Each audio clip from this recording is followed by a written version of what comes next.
after we have this whole reintroduction of God's name, presumably the legitimate name of God, from a theological perspective, the author of the text, the most important God, Yud-Heh-Vav-Heh, we have an entire reintroduction of the lineage of Moses' family.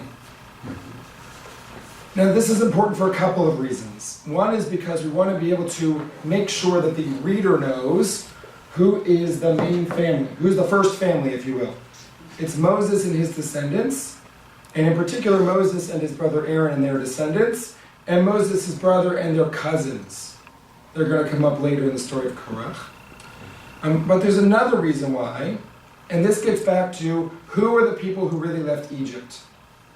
There's a debate about who left Egypt and how many there were. If you were to read the Torah, how many people left Egypt? Does anyone know? 600,000. Roughly 600,000, more specifically. 630. No, well, no, no. 600,000 of what group? Of all the tribes. Of all the tribes, but specifically men who were over the age of 20. Okay? That's how many people left Egypt, according to the Torah. That doesn't include women and children. Oh, they only counted. Yeah. Correct. Why do we only count the men who are over age 20? Military. Because it's a sexist society. That's not what I'm saying. Military. Because of the military. Right, they're getting ready to leave Egypt and they're going to wander in the wilderness, and the most concerning part for them is being able to protect themselves. But if we use that math, then how many people really left Egypt? Over 2 million. Yeah, well over 1 million. I don't know if it was quite 2 million, but it was a lot of people. Well, there are children also, right? That's correct. All right. Now, if we had had satellite footage back in the day, we would have noticed that there was something going on, because you can see 1 million or 2 million people moving from place to place from up in space. Huh? 2 million You would have people. thought they would have left They the would have record, some, or somebody left their toy or their blanket or some something. garbage along the way. That's right. Okay. But most likely, there's a theory that who actually left Egypt? Levites. The Levites. Why is that important? This is political here. Well, because of Aaron and Moses. Good. I mean, We just saw who are the group of people we need to focus on. We need to focus on Aaron and his brother. So that's the Levites and the priests. And why do we need to know about them? Because they're the leaders. Not only are they the leaders, but if they're the author of this text, the covenant, it goes back that's to the right. covenant. They're the ones who are going to perpetuate the covenant. They're the ones who are not only going to teach you what the covenant is, they're going to enforce it. They're going to make sure that it happens. And if this is written by the priests, when do the priests live? When are they famous? In the temple period. Okay, so we're talking about the time after King David, during the reign of King Saul. The priests rise up. They're the ones who are Well, the running priests in the temple. Jerusalem. Won't it, Yes, for sure, the priests in Jerusalem. won't it then mean that every Jew is a Levite? Because if this is where it all comes down to, when we have lost the others, Yeah, but the lineage from here after. you're right. The problem is that if everyone is a Levite, we would all be fighting your wife for the second Aliyah every Shabbat. Right. But how do you resolve that? Okay, it's a great question. And we're going to have to try to unpack what's actually going on and who are the people that we're really focusing on in the leaving of Egypt. So you're saying some say it was the 1 to 2 million, and some say it was only the Levites. The Torah would seem to suggest that it was all of the tribes. All the tribes, right? Right? Everybody They left named Egypt. everybody. They Bring named out the everybody. children of Israel. Correct. And by the way, and the dead body, and the body of Joseph. That's right. because he. That's one exhumes it. argument. Another argument is that it's only the Levites who left. But there's another issue here, which is that of the golden calf. Everyone familiar with the story of the golden calf? Mhm. Okay, why did they build the golden calf? They got tired of waiting.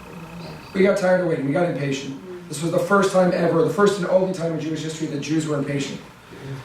They got impatient because Moses is where? Yeah. He's up on the mountain. There's no one to be found.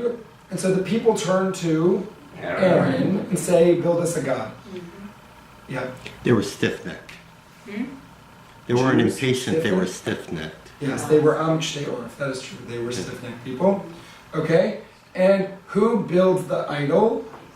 Aaron. Who's in charge according to the story? Aaron. More specifically, a priest. Priest, right. Someone who is a descendant of the And Levites. so it needs to be redeemed.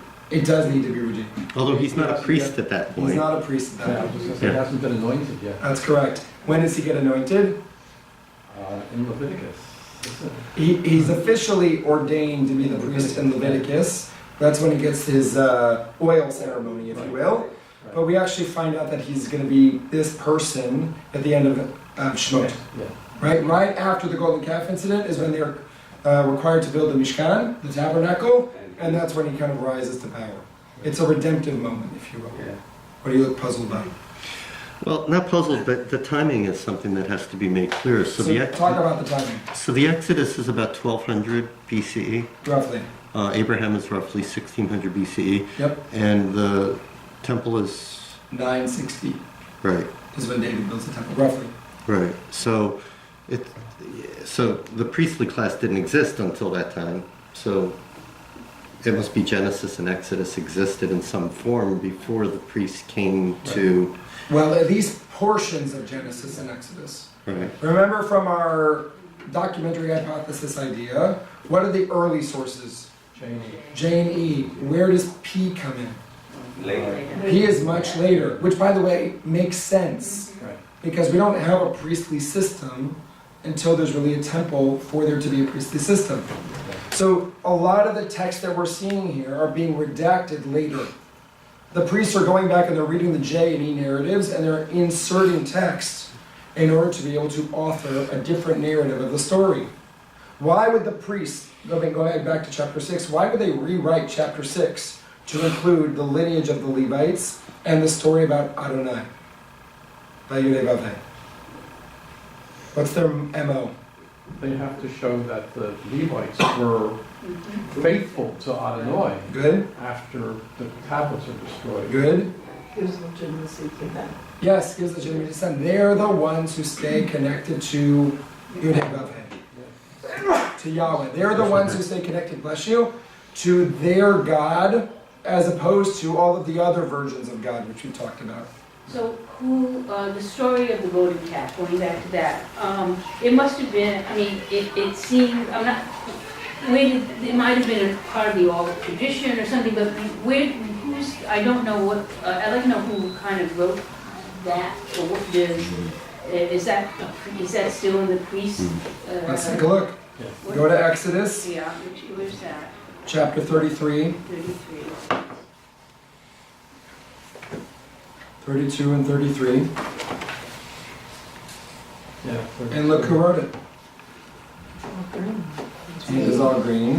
Which is, so that's another reason why, why there had to be something about Aaron, because probably this was something that was repeated, so they couldn't ignore it. I mean, Yes. it couldn't be ignored, but it certainly wasn't written by the priest. And what is it that they're building? An altar. Yes, they're building an altar, and who is the altar to? Hell.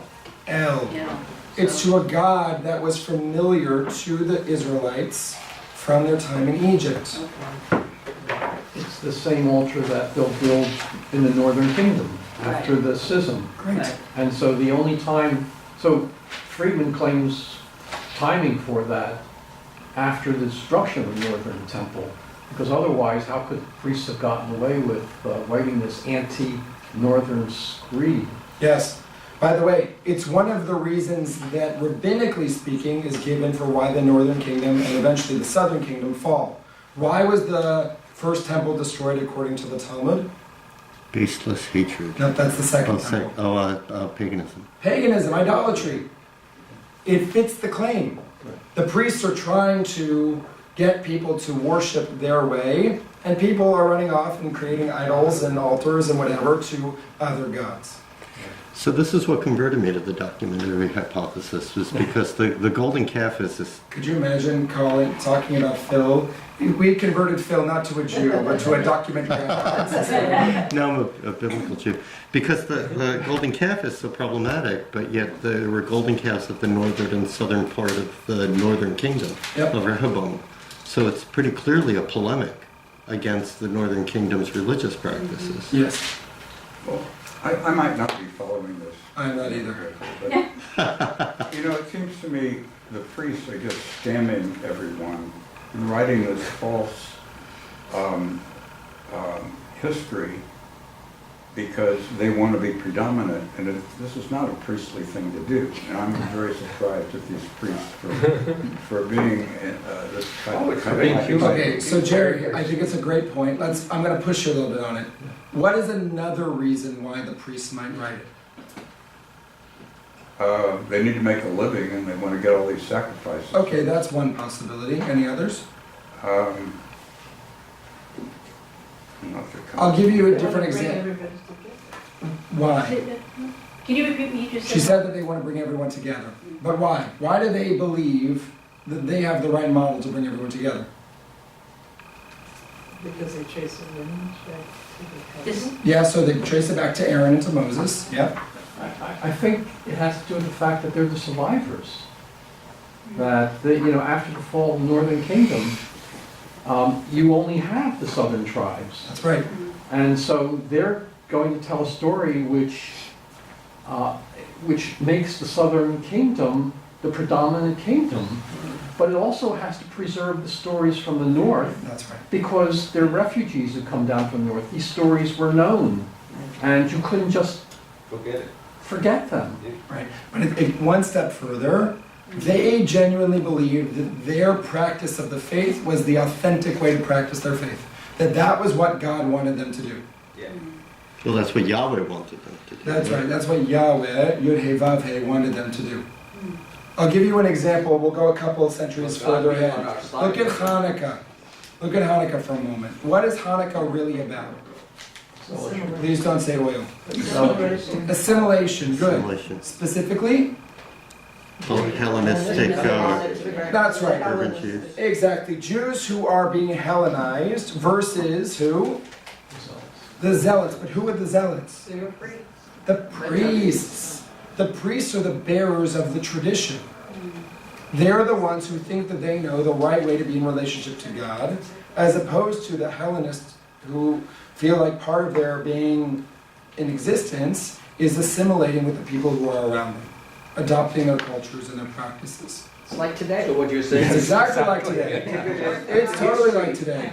if let's say the Maccabees didn't win, and the Hellenized ones were the ones who survived, they would have written the thing in a very different way, Yes. showing that theirs was the correct way of, because God's always on the winning side. Well, the victor's always right. Right. The victor's Victor's always always right. right. Yes. But what I still think preserves this, even seeing the political machinations of it, is that we have all the original strands still in Torah. Yes. So we have the conflicting stories, and we have the conflicting laws. They didn't expunge No. anything, they just added. And They wove it all they together into sort of one narrative. Slanted things. Well, they wove it together in one narrative. But in doing so, the conclusion is not only still the same, but it further supports what it is that they were trying to do. Remember, if we want to believe that this is the Word of God, and the Word of God is the most authoritarian, if we want to say that God authored this, then it must mean we follow it because God said so. Yesterday I was teaching our 7th graders how to put on tefillin. And I asked them, why do we put on tefillin? So I got all kinds of interesting answers. Okay? But I was waiting for the one answer that I was expecting, which was, because God said so. It doesn't matter, I don't need a reason. If this is the authority, then I don't need a reason because God said so. I don't need to question it. I can give you reasons, I can try to speculate, but this is what God did. So the priests are very smart. They took what was already here, J and E, and they wove together another narrative that further supported their position. But they left in the original too. Of course they did. Yeah, And I so now you don't have duplications. Yes. They weren't so smart. If they'd been smarter, they could have Got rid of all this. integrated it and gotten rid of inconsistencies Yes. and made it so much easier for the masses to follow it. Yeah, but you know Jews, they can't get rid of anything. I know. But nobody with a fear of God would even consider touching what you're talking about. Already written. Who wrote the Shema? because it's in there, but to fill in everything. It's interesting that you ask who wrote the Shema, because I would make an argument that it wasn't part of the original text. Right. I would make an argument that it was another author called D. It was a Yes. Deuteronomic author who is trying to do what, Phil? Unify all the laws into a single That's treaty right. form. Moses is trying to bring us all together and give you the conclusion. And so, you know what? Let me make it easy for you. That's right. Here's a pithy little slogan. Shema Yisrael Adonai Eloheinu Adonai Echad. Who is the God? Adonai. How many are there? One. Very easy. Straightforward. We boiled Judaism down to a sentence. Yeah. That's. What? She said, "Make America great again." Speaking of which, I don't know about it. Turn off the camera. I heard that one of the Pennsylvania rallies, he introduced his slogan for his re-election campaign, Yeah. Yes. which is "Keep Keep America America great." Can I rebut something? Yeah. So you were saying falsehoods by the priests, and I don't concur. I think everything in the Torah is true. You just have to discover how it's true. So there's so for example, let's say the taming of the You west. just said that to a judge. Right. No, I appreciate what you're saying, and you can rationalize anything. But for example, You can make black out of white. no. For example, like But take if the black holes can be white, then take the greatest American myth, the taming of the West. It's still a myth, no matter what you say Oh, about it. totally. It's still a myth. Right. By the way, you Okay. could totally make the argument that the Torah is a myth. Yes. Exactly. But what we've done over time is we made it not just our myth, but we've shifted it from being our myth to being our narrative. Yeah. Yeah. That's why the Exodus is perhaps the most oft told story. It doesn't matter if it happened or not, the idea of what it stands for makes the myth into something that's real and tangible. But it may still very well be a myth. But it's a myth with a purpose. Okay, good. So what's the And I purpose? think the purpose is to give, well, there's two themes. One is to give everybody who joins in along the way. I mean, I think there are 3 people who left Egypt, and along the way they grew to be 30 or 40 or 50. I don't really mean those numbers, but smaller numbers. Yep. But people were sucked in by the story along the way and given an opportunity to say, yes, I'm part of this as well. So if the Levites initially left, maybe some Midianites along the way were attracted, and they see themselves as Jews within the context of, yes, they left Egypt. And many people along the way could look back and say they left Egypt too, and therefore the story is their story. That's one issue. But the other thing is, I see a political struggle between the sons of Aaron and the sons of Moses. Totally. Yes. And somehow along the way, the main player gets switched. Yes. Why aren't Moses' descendants the people who supervise the religion? Yeah. There must have been a great tension there, and as a result, the sons of Aaron ultimately wound up being on top. It's a great point. Isn't it because? So let's take a look at that real quick. Go to chapter 6. Look at verse 14, 15, and those that follow. So help me draw a family tree of Levi based on what you have there. So, no, forget Reuben. Reuben was the firstborn. All right, fine. We had Levi. Levi. So Levi. Reuben, then we had Simeon, then we had Levi, and we have Judah. Okay? These guys lose out for sure. Levi somehow holds special power. So, if this is Levi, tell me who we know about his descendants. Gershom, Kohath, and Merari. Ferrari. Like Ferrari. Okay, and now what? Say so. Sons of. Sons of Gershom. Sons of Gershom are Livni and Shimi. Yeah. Okay?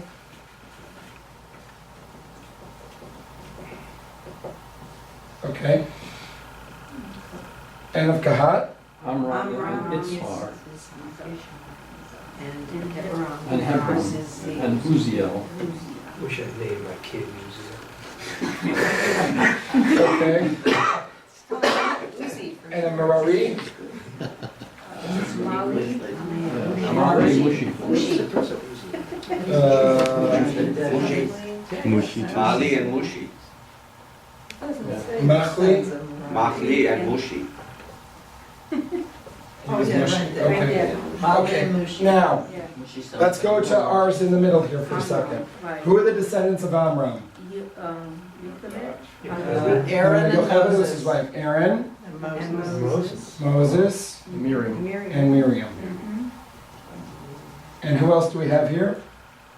The sons of Yitzhar are Korach, Korach, Nefi, Nepheg, Zikri. okay? And Uziel, Elzaphan, and Mishael. Don't worry about them for now. Okay. Okay, this is the most important part right here. Mhm. Okay, and it gets directly to your point. Okay? Aaron is the big brother, Firstborn. firstborn. Yeah.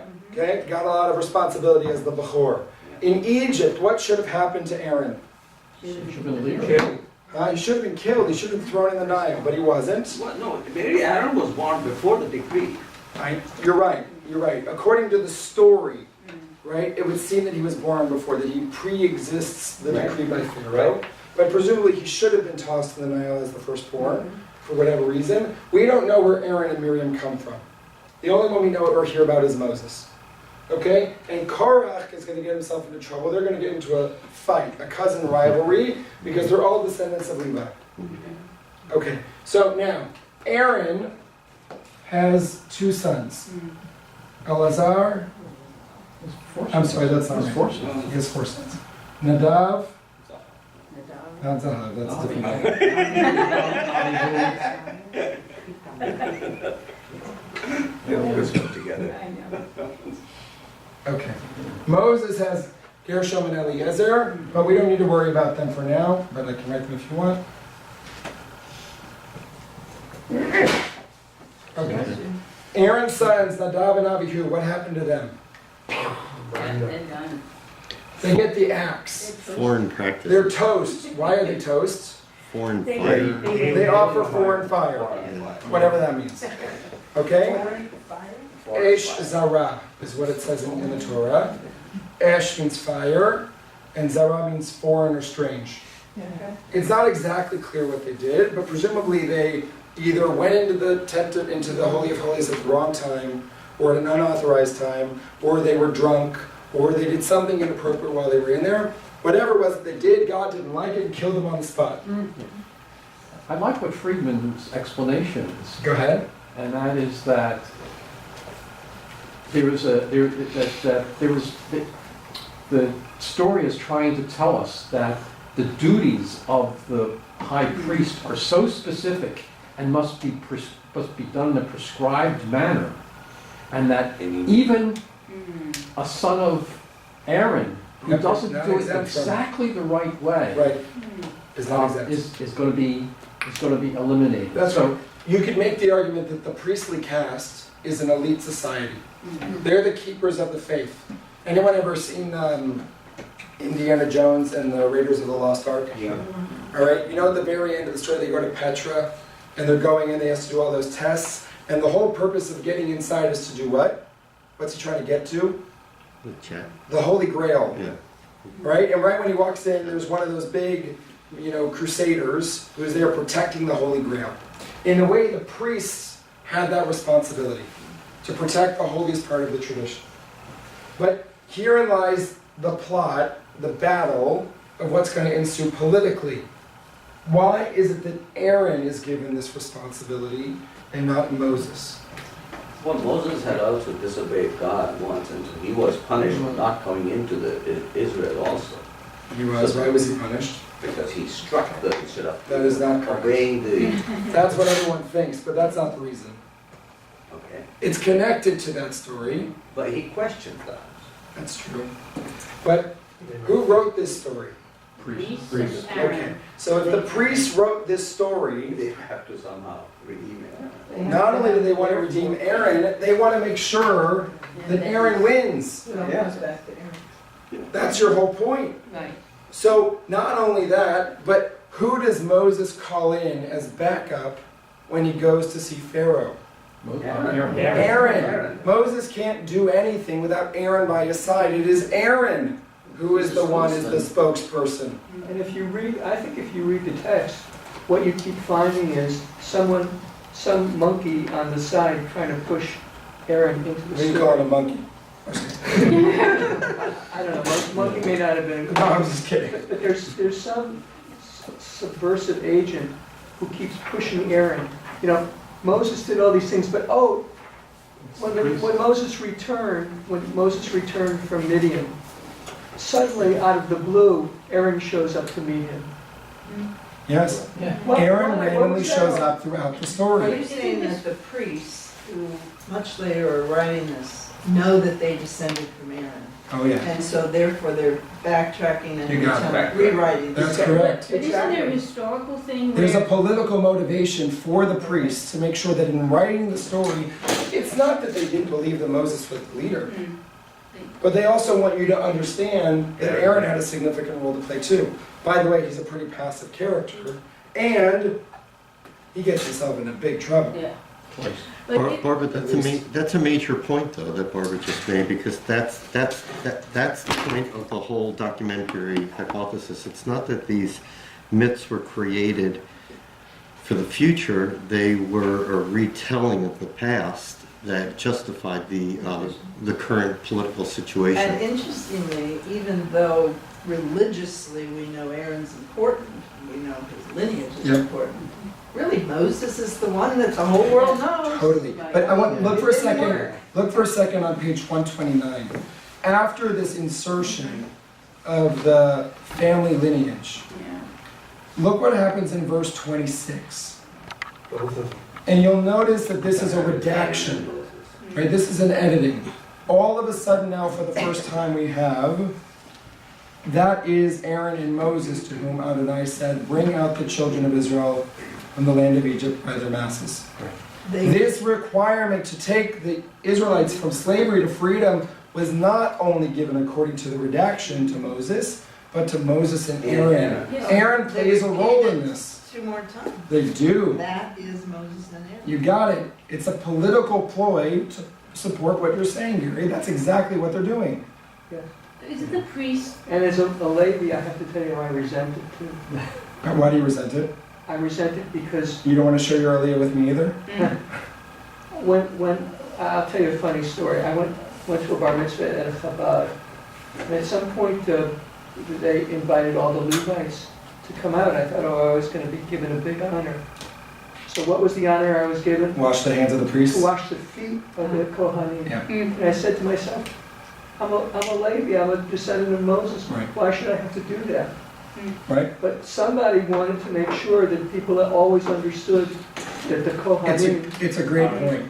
Yeah. Like, all right, so what he's talking about is that on Shabbat, actually in Israel they do it every day, but on the high holidays they do the Birkat Kohanim, the blessing of the priests. That's when the priests go into the back corner room. Yeah. They all eat on Yom Kippur because, no, I'm just kidding. They all do something in the back room. They say a prayer. They put their tallits over their head. They come out facing away from us, and then they turn and they bless.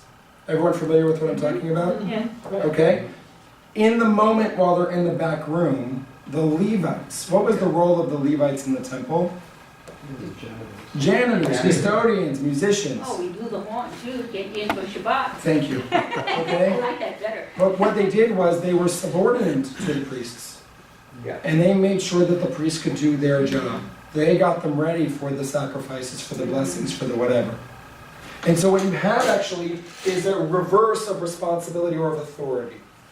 Everything about the Torah points to Moses. But politically, with the priest coming in later, everything points to Aaron.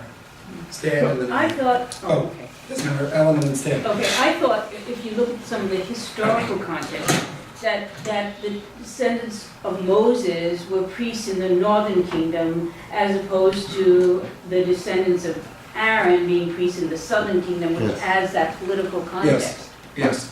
And so there's an argument to be made for there being a family feud and a split. And it's more than that. I mean, the Shechem was the original holy place, and then there was a separation, and then what do you call it? There's 780 left of the Samaritans. Yep. The So- division with the Samaritans and Horeb, and there's a whole treatise, Right. many parashat on that. Stan, and then I want to show you something about the plagues. So I've always wondered whether one of the reasons that the story evolved as it did is that there was a fear that if we made Moses the big guy coming out of that story, in addition to everything else that Moses has done, we'd have a cult of Moses. Yeah. And they had to show that Moses was human Yeah. and that, he was not essential for our story. Right. By the way, you can make the argument, we haven't talked about D yet, Deuteronomy, but you can make the argument that so much of the goal of Deuteronomy is to restore Moses' authority. It gives Moses, if you will, the final word. The very end of Deuteronomy is there's no other person, Lo kam b'Yisrael k'Moshe od, right? There is no other man in all of Jewish tradition like Moses who knew God face to face. He was a prophet. No, it's like a prophet, right? Lo kam b'Yisrael navi, right. So, yeah. Can I throw in just one other? Yeah, and then I want to look at chapter 7, but I want to look in the Friedman book, chapter 7. Is it possible that Moses is an Egyptian? And Yes. therefore somehow a Hebrew has to be given to him? Yes. And by the way, we've seen that several times, that there's evidence that supports Moses being an Egyptian.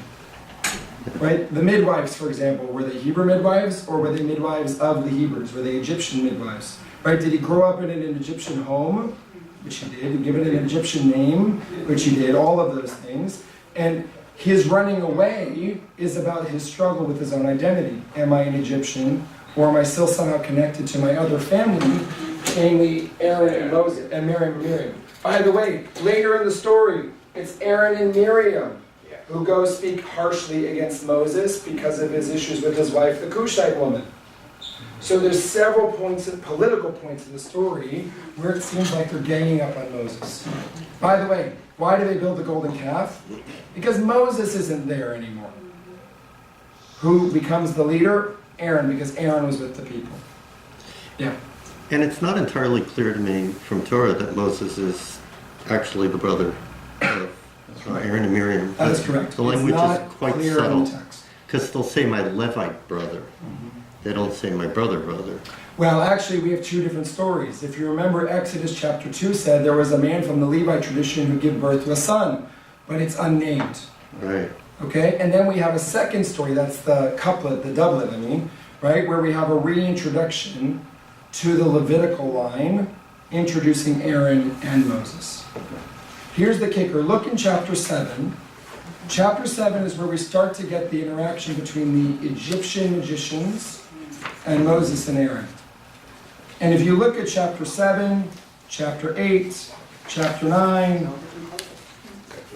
okay, who are the primary authors of these chapters with the plagues? E and P. And they're fighting with each other. E represents where? Who? The The northern Elohim and the northern kingdom. And the P represents priest. the priests. If you look at the green, look at verse 14 for a second. Who is speaking to whom? Which chapter? Chapter 7, page 130. So the nine speaking of Moses. Now this is funny. We have an E text with the God name of Yahweh, Yod-Heh-Vav-Heh, speaking to Moses. Look at the beginning. Look at verse 8, for example. Look at verse 6, for example. Who's speaking? Yahweh. Yahweh to Moses Moses and Moses and Aaron. Right. Okay? There's literally in the same story. By the way, you'd never pick this up if we were just reading Torah. Right. Okay? Because either you would have already fallen asleep, right? You just wouldn't pick it up in the same way. But if you look at the story, look at verse 19 for a second. And Yod-Heh-Vav-Heh said to Moses, say to Aaron. The whole plague story is this interplay between Moses, and Aaron, and who was and who was not responsible. I remember learning a midrash about the plagues. All of the plagues that directly related to Moses, he was not involved in. So for example, any plague that came out of the Nile, Moses didn't perform. Why? He was Egyptian. Nope, not according to the midrash. He was saved by the Nile. He was drawn He from was the Nile. drawn from the Nile. The Nile gave him haven. So because the Nile protected him, Aaron is the one who calls on the plagues that come out of the Nile. Okay, but there was actually probably a polemic going on here, whereby we need Aaron's voice to be there in order to create Aaron's authority. If we just start, okay, look for a second. I want to read verse, the beginning of chapter 7. So will someone read chapter 7, 1 through 13, and then skip to verse 19 and 20. Okay, so just the blue part. Will somebody read, please? Go ahead. And Yahweh said to Moses, "See, I've made you a god to Pharaoh, and Aaron, your brother, will be your prophet. Oh, there we go. Good. You shall speak everything that I'll command you. And Aaron, your brother," why does he have to repeat your brother? I mean, he knows he's his brother, and he's already said it twice. "Aaron, your brother, shall speak to Pharaoh, that he let the children of Israel go from his land. And I'll harden Pharaoh's heart, and I'll multiply my signs and my wonders in the land of Egypt. And Pharaoh won't listen to you. And I'll set my hand in Egypt and bring out my masses, my people, the children of Israel, from the land of Egypt with great judgments. And Egypt will know that I am Yahweh when I reach out my hand on Egypt, and I'll bring out the children of Israel from among them." And Moses and Aaron did as Yahweh had commanded them. They did so. And Moses was 80 years old, and Aaron was 83 years old when they spoke to Pharaoh. Just in case you were wondering. Nope, Aaron was the firstborn. And Yahweh said to Moses and Aaron, saying, "When Pharaoh will speak to you, saying, 'Produce a wonder,' then say to Aaron, 'Take your staff and throw it in front of Pharaoh. Let it become a serpent.' And Moses and Aaron came to Pharaoh and did so, as Yahweh had commanded. And Aaron threw his staff in front of Pharaoh and in front of his servants, and it became a serpent. And Pharaoh too called the wise men and the sorcerers, and they too, Egypt's magicians, did so with their charms. And they each threw his staff, and they became serpents. And Aaron's staff swallowed their staffs. And Not the serpents swallowing the serpents, but they became staffs again. And Pharaoh's heart was strong, and he did not listen to them as Yahweh had spoken. Okay, skip now to verse 19, please. And Yahweh said to Moses, "Say to Aaron, take your staff and reach your hand over Egypt's waters, over their rivers, over their canals, and over their pools, and over every concentration of their waters. And they will be blood, and blood will be in all the land of Egypt, and in the trees and in the stones." And Moses and Aaron did so as Yahweh had commanded. Okay, so the first scene is this whole test between the snakes and the staffs of the Egyptian sorcerers and Aaron. Notice who gets the instruction and who does the bidding. Because Moses gives instructions, Aaron does the bidding. That's right. Now, what was the purpose, according to the Torah earlier, of why Aaron was going to be there? Because he couldn't speak, Moses couldn't speak. Right? He was aral sfatayim. He was he had uncircumcised lips, if you will, whatever that means. But he couldn't speak well. But what kind of function does Aaron play? Is he speaking? He's just doing. He's just doing. He's the one who is ceremonially doing. By the way, that's what priests do. Priests are the one who do the sacrifice. They're the ones who sprinkle the blood. They're the ones who do the magic, if you will. Okay? Barbara, will you please go back now to verse 14? And I want to imagine for a moment. Okay, so turn back to chapter 6 for a second. At the beginning of verse 1. Please read chapter 6, verse 1. And then when the green stops, skip to verse 14 of chapter 7. And Yahweh said to Moses, "Now you'll see what I shall do to Pharaoh, because with a strong hand he'll let them go, and with a strong hand he'll drive them from his land." And Yahweh said to Moses, "Pharaoh's heart is heavy.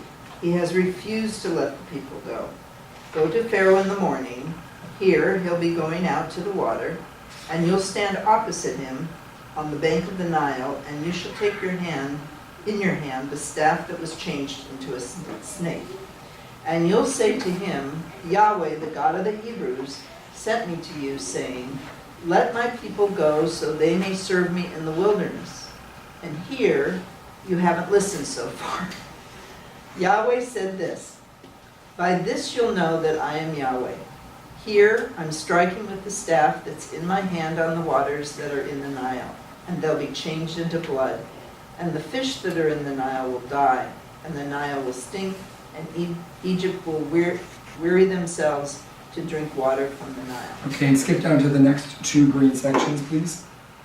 And he raised the staff and struck the waters that were in the Nile before Noah's eyes and before his servants' eyes, and all the waters that were in the Nile were changed into blood.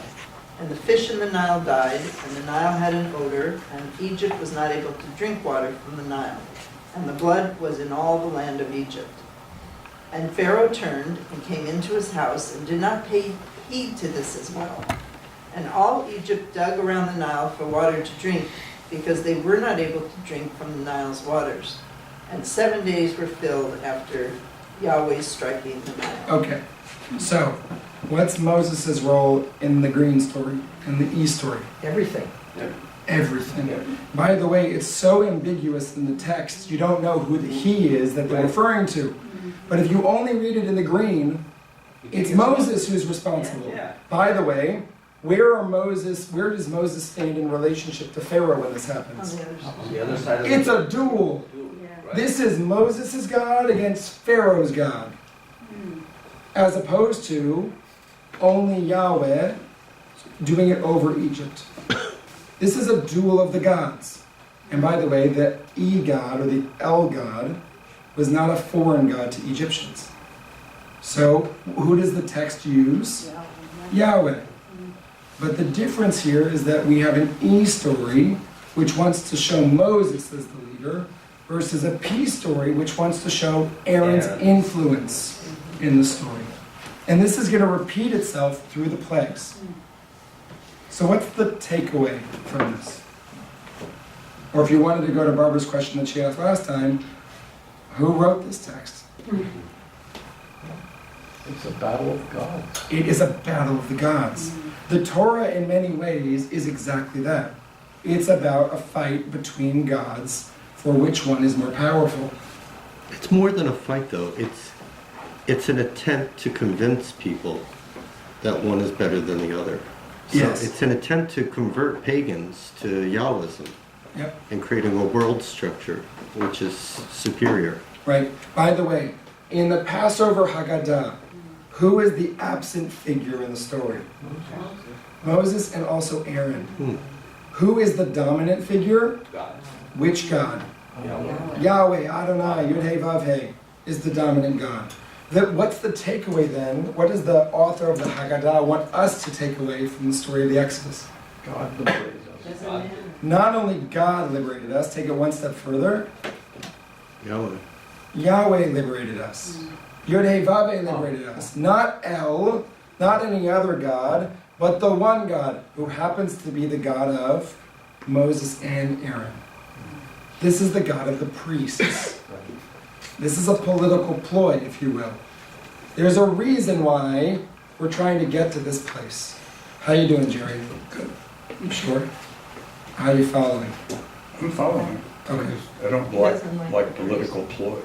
Yeah, but you see, it's not. It's, All right, fine. Maybe that's not the right The word. priest That's not the would right be word. better than Can I jump in on this? It's Sure. not politics. We're talking about it like politics. I mean, paganism, you know, they No, would. this is not an election. I don't want The, to suggest that. the pagans were terrible. They would pass children through the fire to Molech. You know, it was an uninformed religious belief where you throw virgins in the volcano. And, you know, whereas the God of Yahweh was really the God of good and bad and It's people's probably actions. time that I introduce a term. Okay? Judaism, or what will become Judaism, Israelite theology, is not strictly monotheism. Now, we could make an argument that it's monolatry. Monolatry means that there are multiple gods where one god is more powerful than the other. But I'm going to introduce a phrase that is what we're trying to get to through the authorship.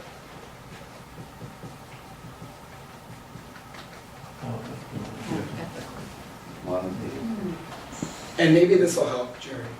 The politics of it is not about trying to get one person to be more powerful than the other, but it's actually about trying to understand more deeply what it is that God wants of us in terms of our behavior. And so much of the removal of pagan practice was about trying to learn to treat one another differently than we had before. In terms of how we relate to people, in terms of how we relate to God, in terms of using idols as an intermediary to really understanding what God wants of us. So much of what the book of Leviticus and the book of Deuteronomy are about are the ethical norms that we're commanded to follow. How we behave towards the stranger, how we pursue justice, how we care for the vulnerable, how we return lost property, how we relate toward one another and toward God. And so it's actually not about politics per se, but it's about trying to deepen our understanding of theology, of what it is that God wants from us. Yeah. But I see the ethical monotheism stemming more from the prophets. You know, there's something that almost a later development with Amos or Isaiah, you know, who are saying you don't have to do sacrifices because up till then, you know, it's all about sacrifice. The only way that we can communicate with God is through sacrifices. So when do the prophets live vis-a-vis when the authors are writing the text? Later. When they're writing the text? Oh, when the text, no, they're coincidental. That's correct. Right? The prophets, Hosea, Amos, Isaiah, 1st and 2nd Isaiah, they're writing almost concurrently with the rise of the priests. Right. So it's not so far off. You're thinking about it as if the Torah was written earlier. Well, parts of it were. Yes, parts of it for sure. Well, because the priests had become corrupted. Jeremiah goes on and on and on about how the priests have forgotten Yahweh and all they want is their wealth. Yep. And, you know, you can buy the laws, you know, and they corrupt everything that Yahweh stands for. Right. What were you going to say? I was going to say that the priests are trying to make ethical people, even though the priests are being unethical in doing that very thing. I don't know if they're trying to make ethical people as much as they are trying to differentiate between what good is and what bad is. And what good is and what bad is vis-a-vis our relationship to God. Don't get me wrong, they make some mistakes and they get themselves into trouble in certain ways. And they are not always ethical, for sure. I mean, there's all kinds of stories in the Torah and post that where we don't do what's right. By the way, what may have been the most important watershed moment after the destruction of the temple was the leaving behind of the priestly system and the adopting of the rabbinic system. Because what we ultimately realize is that what the priests and what the prophets were trying to tell us is that we don't need sacrifices, we need certain kinds of behavior. Right. And so the rabbinic system, right, the laws of the Mishnah and the Talmud, the Mishnah and the Gemara, are there to remind us that we don't need to offer sacrifices as a way of performing in a good way in God's eyes. What we need is behavior, we need relationships, we need all kinds of other ethical approaches to business and to sacredness. And that was an invention. Absolutely, well, as I said, watershed. Yeah, because God existed in the land. If the land was defeated, then the God would be ripped out by his roots and destroyed. And in many ways, our priestly sacrificial system was not that far off from other priestly sacrificial systems that existed at the same time. Right. We were honing ours and fine-tuning it until we got to the place that we wanted it to be. And ultimately, it takes the destruction of both temples to figure it out. Yeah. But again, you know, it can be very difficult for me, maybe for others, you know, to see all this as a political battle amongst the various tribes. But you have to look at the product that came from this. Correct. And the product somehow still points into that direction. The end The justifies. ethical Yes. mindset. I would make the argument that this is what we're trying to get to. And the one author, the one book of the Torah that does this better than any other book is Deuteronomy. And so in thinking about the authorship of the text and thinking about how it's compiled and put together, if we look at the earlier texts as the first drafts, if you will, and the emendations and the redactions, our goal is to eventually get to a product that we can feel more proud of. And that's Deuteronomy. And Deuteronomy makes it very easy. Careful the vulnerable and the stranger and the whatever. Don't get me wrong, there's other stuff in Deuteronomy that's complicated. And Shema Yisrael Adonai Eloheinu Adonai Echad. We're going to boil it all down to one thing. So I hear you saying that the destruction of the temples was important because it moved us away from animal sacrifice. That we needed to get past And focus on behavior toward others. yes. Okay, so then why were we so upset that the temples were destroyed? Who's upset? Good question. I thought there is a sadness yes. about the destruction of the Okay, temple. so now- and there used so to be now called you're the asking- Wailing Wall, not a- You're asking a slightly different question, which is, what are we mourning in the loss of the temple? And in understanding what we're mourning, why are there those that want to go back to it? And why are there those who want to have nothing to do with it? That's a great question. Anyone want to take a stab before we... Yeah, in the way that we have. Ethical monotheism is lessening the force of Jews in the world. Yep. You're assimilating everyone Yeah. together. This feels too wishy-washy for some people. Priestly practice is much more prescribed, it's much more rigid, it's kind of like the difference between practicing halakha to the letter of the law, rather than allowing there to be flexibility for interpretation and changing the law. Yep. And if you want to take it one step further, look at the different streams of Judaism. There are those who are in the traditional world who would say that more progressive streams of Judaism have totally moved away from what the intention and the integrity was of practicing Judaism. That's namely the priestly practice.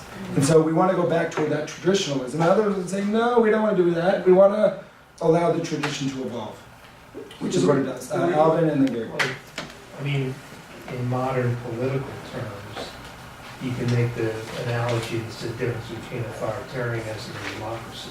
Yeah. Maybe. Although, one of the things that we see in terms of the tribes is the tension between the centralization and the decentralization of tradition. Once people moved everything to Jerusalem and built the temple there, the natural inclination is to say, well, I want to be able to practice Judaism where I am. And so we start seeing other temples get built. And after the first destruction of the temple in the Babylonian exile, what develops in Babylonia? It's not quite that early, but what starts to develop? The Sanhedrin. The Sanhedrin, right? People who figure out that they want to be able to practice Judaism where they are, rather than feeling like the only way to practice it is to go to Jerusalem. And we start to see centers of study emerge in the Babylonian exile and then take root during the Second Temple period and then thrive after the Second Temple is destroyed. And the predominant rabbinic tradition doesn't come out of the Jerusalem Talmud, it comes out of the exilic Talmud, the Babylonian Talmud, out of exile. Okay, Can I comment? So sorry to just jump in, but I kind of want to tune this up though, because it's not just ethical monotheism. I don't think is understandable enough to me. I think that under Elohism, El means above and high, and everything supports the El, the power structure. And just to be fair to what he's saying, Phil is using the phrase El. Or Baalism is actually a better term, but we're not. El Elyon. Right. El, Right, we have it in the Amidah. right.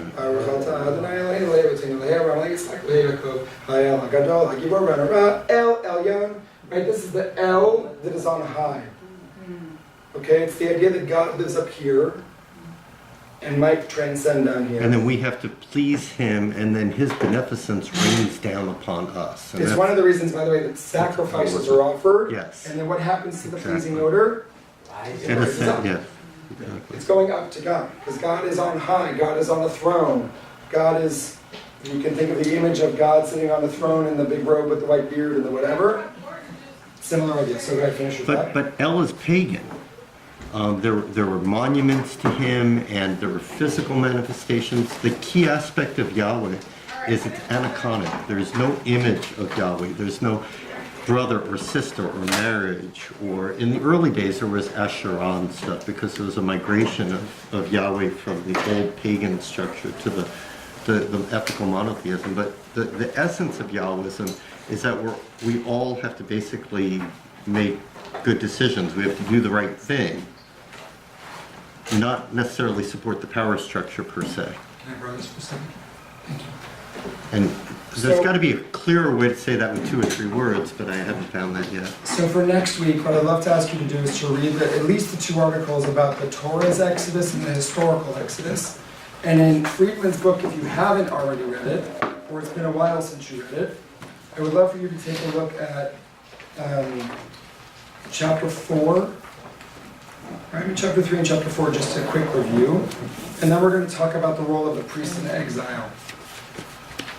And so much of what happens in the Israelites leaving Egypt is that they need to figure out how to worship when they have no center of worship. You're talking about this book or the other? No, this small one. It's just, the chapter 3 and chapter 4 is a reminder of the northern kingdom, southern kingdom split, the divide. You may have already read it, it's just a review. And then chapter 7. I wasn't going to focus so much on D yet. We have a little bit of time before we get to D. Are we calling this documentary hypothesis or source, I think? I probably would call it source criticism. Source criticism, okay. Because a Documentary documentary hypothesis is something, it started back a couple hundred years ago, and Right. has this history. And it's changed. Right, so, So I would say that it's some combination of different source criticisms, which includes in it the documentary hypothesis, fragmentary, genre criticism, source criticisms, all kinds of things. Okay? All right. Thank you all very much.